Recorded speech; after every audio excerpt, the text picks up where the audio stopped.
Traffic is flowing normally again on Interstate 29 near Sergeant Bluff at this hour after a chase this afternoon reached speeds of more than 100 miles an hour.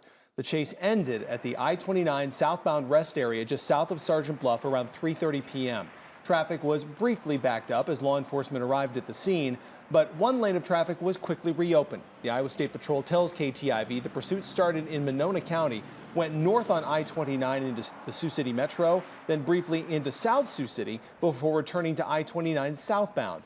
Officers eventually deployed stop sticks, which flattened all four tires on the vehicle. That led it to come to a stop south of Sergeant Bluff. Authorities detained 3 people in that vehicle, but authorities haven't identified them or mentioned the charges that they might face.